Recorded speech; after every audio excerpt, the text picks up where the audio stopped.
Saya cukup terkejut dengan tindakan Pak Prabowo kemarin yang melakukan pemanggilan banyak nama, bahkan sampai 46 nama. Itu kan artinya jumlah kementerian yang ada di kabinet Pak Prabowo, bahkan 49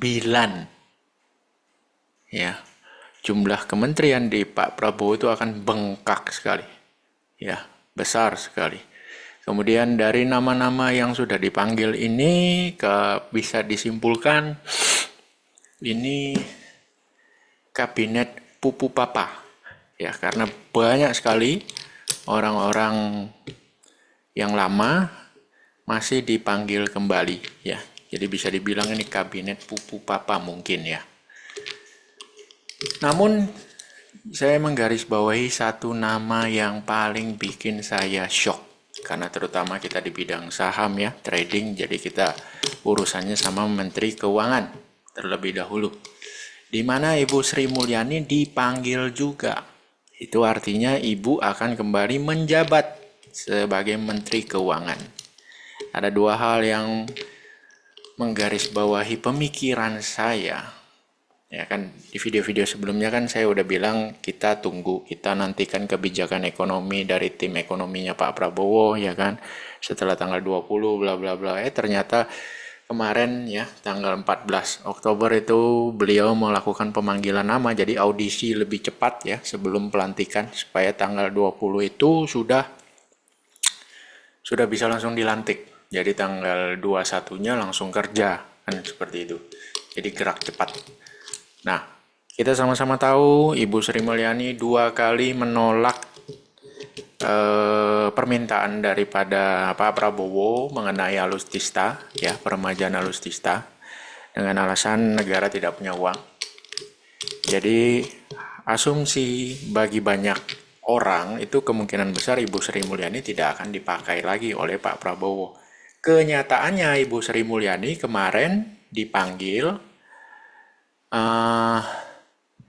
Dan kalau tidak salah ada satu konten yang saya lihat itu Ibu menyatakan bahwa siap untuk menjadi Menteri Keuangan kembali. Dua poin penting di sini adalah menurut saya kebijakan ekonomi ke depan itu satu, kita akan terus meng-create utang luar negeri yang banyak. Karena itulah Ibu Sri Mulyani kembali dipakai, di mana koneksi beliau terhadap sumber pendanaan dari luar negeri, koneksi beliau sangat kuat, ya, karena ini menjadi trust juga salah satu penilaian dari pihak luar negeri kalau Menteri Keuangannya adalah orang yang sudah mereka kenal, orang yang sudah mereka tahu tindak tanduknya, bagaimana ibaratnya mengelola fiskal apa segala macam. Tentu trustnya itu akan berbeda kalau misalnya Menteri Keuangannya adalah orang baru yang tidak punya track record kebijakan fiskal ketat apa segala macam. Ya tentu yang ngasih utang ini juga mikir ya kan.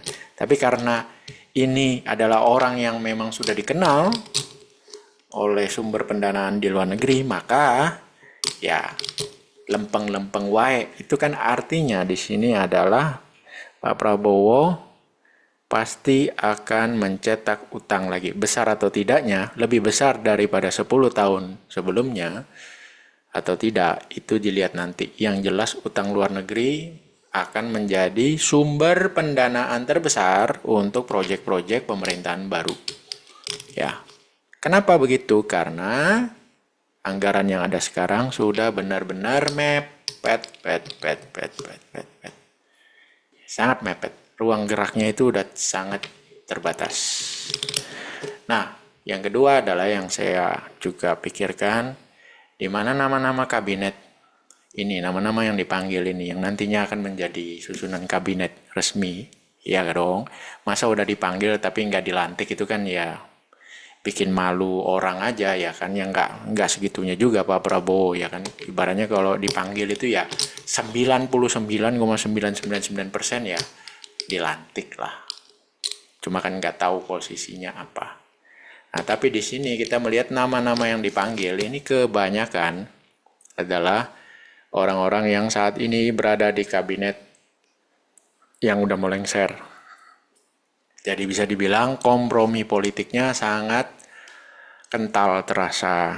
Sehingga kalau saya menilai Pak Prabowo tidak mau ada keributan, tidak mau ada cekcok, tidak mau ada ini itu apa segala macam gitu ya. Berarti subsidi Pertalite, subsidi gas LPG 3 kilo, kemudian subsidi listrik, kemungkinan besar tidak akan berkurang banyak. Masih akan tetap ada, mungkin berkurangnya sedikit, tidak akan banyak, sehingga tidak akan menimbulkan juga gejolak di masyarakat. Itulah sebabnya, karena subsidinya tidak berkurang banyak, maka anggaran negara ini tidak punya ruang gerak. Karena sudah tidak punya ruang gerak, maka berharap kepada utang luar negeri.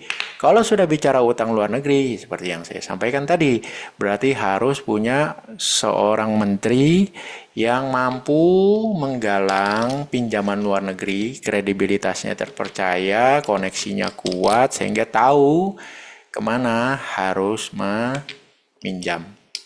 Seperti itu. Ya, jadi kalau menteri keuangannya diisi oleh orang yang tidak dikenal oleh pihak asing, susah.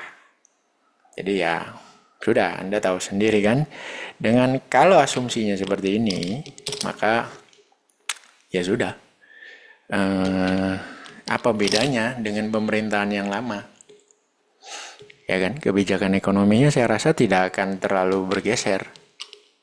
Tidak akan terlalu banyak perubahan.